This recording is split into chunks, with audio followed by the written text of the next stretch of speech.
হরে কৃষ্ণ। হরে কৃষ্ণ। মাতাজি কেমন আছেন? ভালো। তো আপনার নাম কি? আমার নাম চিত্রাঙ্গদা।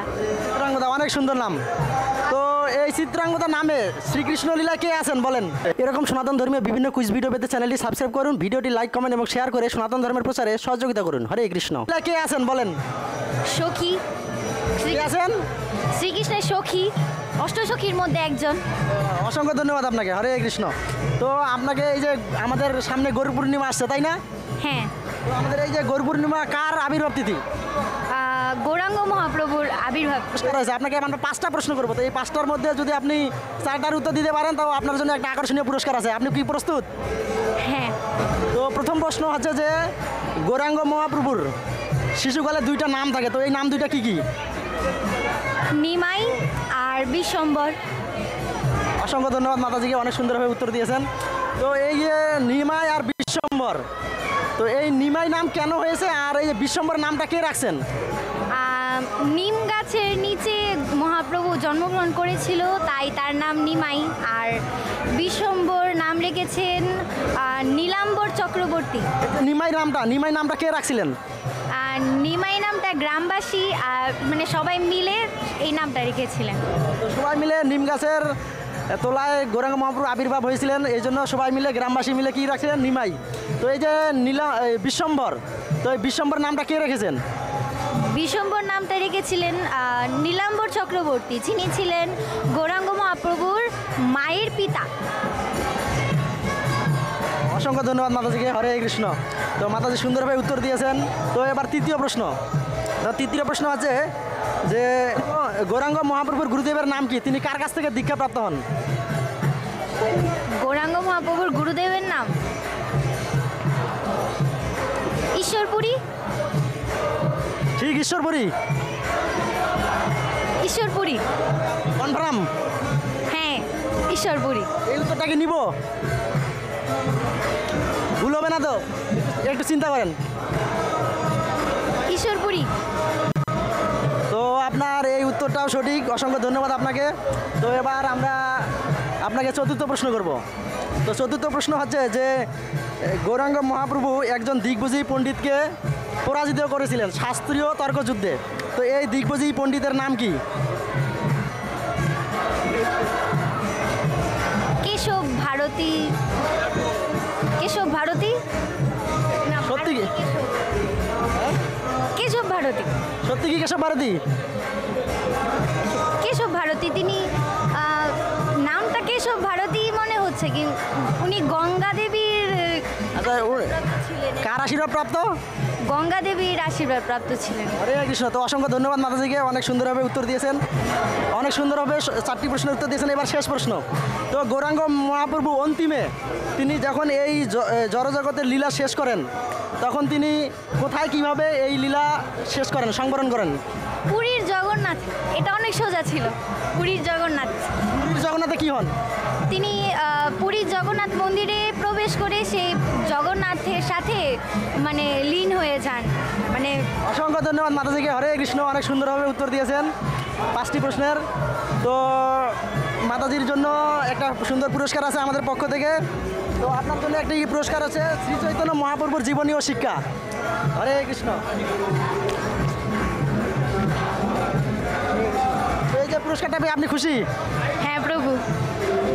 সবার উদ্দেশ্যে একবার হরে কৃষ্ণ মহামন্ত্র বলেন। হরে কৃষ্ণ কৃষ্ণ কৃষ্ণ হরে হরে, হরে রাম রাম রাম হরে হরে। হরে কৃষ্ণ। অসংখ্য ধন্যবাদ মাতাজিকে, অসংখ্য ধন্যবাদ সকলকে। হরি বল। হরে কৃষ্ণ। তো প্রভু, আপনি কি মন্দিরে বেড়াতে আসছেন? না, তো কোথায় আসেন আপনি? প্রতিদিনই আসি। প্রতিদিনে কোথায়, মন্দিরে আসেন না অন্য কোথাও? মন্দিরে। তো ধন্যবাদ আপনাকে। তো আপনাকে আমরা 5টা প্রশ্ন করব। তো এই 5টা প্রশ্নের যদি আপনি 4টার উত্তর দিতে পারেন তো আপনার জন্য একটা সুন্দর গিফট আছে। তো আপনি কি প্রস্তুত? হ্যাঁ। তো আপনাকে প্রথমে জিজ্ঞাসা করি, আপনার নাম কি? শ্লোক দাস। আপনার নাম? শ্লোক দাস। শ্লোক দাস। গীতার শ্লোক নাকি ভাগবতের শ্লোক? এটা জানি না। তো প্রভুর নাম অনেক সুন্দর, শ্লোক দাস। তো আপনাকে এই শ্লোক দিয়ে প্রথম প্রশ্ন শুরু করি। তো আমাদের ভাগবত এবং শ্রীমদ্ ভগবত গীতায় কতটি করে শ্লোক আছে? শ্রীমদ্ ভগবত গীতায় 700 শ্লোক এবং ভগবতে 18,000 মনে হয়। ভাগবতমে 18,000। একটু সঠিক করে বলেন। 18,000 আপনি বলছিলেন 18,000 মনে হয়, এটা কি সঠিক আপনার মনে হয় নাকি শিওর দিতে পারতাছি না। কে দিতে পারছেন না? না, তো আপনার উত্তর সঠিক। শ্রীমদ্ ভগবত গীতা 700 শ্লোক এবং গীতাতে সরি ভাগবতমে 18,000 শ্লোক। তো আপনার এই উত্তর সঠিক হয়েছে, তো ধন্যবাদ আপনাকে। তো আমরা এবার দ্বিতীয় প্রশ্নে যাই। তো আপনার দ্বিতীয় প্রশ্ন হচ্ছে যে পরমেশ্বর ভগবান শ্রীকৃষ্ণ প্রথম কাকে সৃষ্টি করেন? প্রথম সৃষ্টির জীব কে? ব্রহ্মা। হ্যাঁ, ব্রহ্মা। প্রথম সৃষ্টির জীব ব্রহ্মা। শিওর ব্রহ্মা? জি, এটা আপনি কিভাবে জানলেন? ছোটবেলার থেকেই শুনাইছি, কোথায় শুনছেন? অনেকেই বলে। অনেকেই বলে, এটা কি বলে? এইটা তো সাধারণত সবাই বলে। তো কোথায় শুনছেন আপনি, একটু ভালো করে বলেন। মন্দিরে শুনছিলাম একবার, মন্দিরে ভাগবতমে পাঠ চলছিল, ওই সময় বলছিল। তো আপনি ভাগবতম পাঠ কি শ্রবণ করেন? জি, তো ধন্যবাদ আপনাকে। তো মাঝে মাঝে আসবেন আর মন্দিরে অবশ্যই পাঠ পাঠ শ্রবণ করবেন। তো আমাদের কয়টি প্রশ্ন হয়েছে? 2টা। 2টা না? তো তৃতীয় প্রশ্ন, তো ব্রহ্মা এর পরে কাকে সৃষ্টি করলেন এবং মানে আমাদের আদি মাতা পিতাকে? মনু শতরূপা। আরেকবার বলেন। মনু শতরূপা।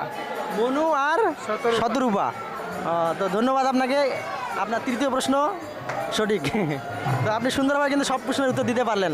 আপনি কি মানে কোনো মন্দিরের সাথে যুক্ত আছেন? কোনো মন্দিরে যাওয়া আসা করেন? আমাদের শ্রী শ্রী রাধা গোবিন্দ মন্দিরে। তো ধন্যবাদ আপনাকে। তো এবার চতুর্থ প্রশ্ন। চতুর্থ প্রশ্ন হচ্ছে যে আমাদের যে এই বর্তমান কলিযুগ চলছে, কলিযুগের আয়ুষ্কাল কত? 100 বছর। কলিযুগের আয়ুষ্কাল মানে যুগটা কতকাল চলবে? কলিযুগ কত বছর চলবে? 1 লক্ষ। এটা পারেন না আপনি? এটা শুনেননি? সঠিক বলতে পারি না। তো এটা পারবেন না তাইলে নাকি? হ্যাঁ। তো ঠিক আছে, তাহলে আপনি 4টা প্রশ্নের মধ্যে আপনার 3টা সঠিক হয়েছে। আর একটি প্রশ্ন যদি উত্তর দিতে পারেন তাহলে আপনার জন্য পুরস্কার রয়েছে, একটা স্পেশাল গিফট। হরে কৃষ্ণ। তো আপনার পঞ্চম প্রশ্ন হচ্ছে যে সত্য, ত্রেতা, দ্বাপর, কলি এই 4 যুগে মানুষের আয়ুষ্কাল কত কত বছর করেছিল?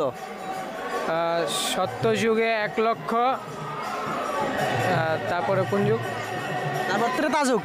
ত্রেতা যুগে 10,000, দেন দাপর যুগে 1,000, আর কলি যুগে 100। তো অনেক সুন্দরভাবে প্রশ্নটার উত্তর দিয়েছেন। এটা কি আপনার জানা ছিল? জি, এটা কিভাবে জানছেন? মন্দিরে পাঠে শুনছি। তো ঠিক আছে, আপনি অনেক সুন্দরভাবে 4টি প্রশ্নের উত্তর দিয়েছেন। তো মাঝে মাঝে কিন্তু মন্দিরে আসবেন আর পাঠ শ্রবণ করবেন। লেখাপড়া জানেন না আপনি? জি, কোন ক্লাসে পড়েন? 7-এ। ক্লাস 7। তো গ্রন্থ আছে আপনার বাসায়? হ্যাঁ। মানে আমাদের যে ধর্মীয় গ্রন্থ আছে? হ্যাঁ, ভাগবতমে পুরো সেট আছে। ঠিক আছে, পড়েন আপনি? হ্যাঁ, মাঝে মাঝে। তো ঠিক আছে, আপনি গ্রন্থ পড়বেন অনেক সুন্দর হবে। আর আজকে আপনার পুরস্কার হিসাবে একটা ছোট্ট গ্রন্থ আছে, এই গ্রন্থটা আপনি অবশ্যই পড়বেন। এই গ্রন্থটা হচ্ছে শ্রী চৈতন্য মহাপ্রভুর শিক্ষা, এই গ্রন্থ। তো হরে কৃষ্ণ। তো গ্রন্থটা পেয়ে আপনি খুশি? হ্যাঁ। হরে কৃষ্ণ, ভালো থাকবেন। হরে কৃষ্ণ। হরে কৃষ্ণ। সবার উদ্দেশ্যে একবার হরে কৃষ্ণ মহামন্ত্র বলেন। হরে কৃষ্ণ, হরে কৃষ্ণ, কৃষ্ণ কৃষ্ণ, হরে হরে, হরে রাম, হরে রাম, রাম রাম, হরে। হরে কৃষ্ণ। ধন্যবাদ আপনাকে।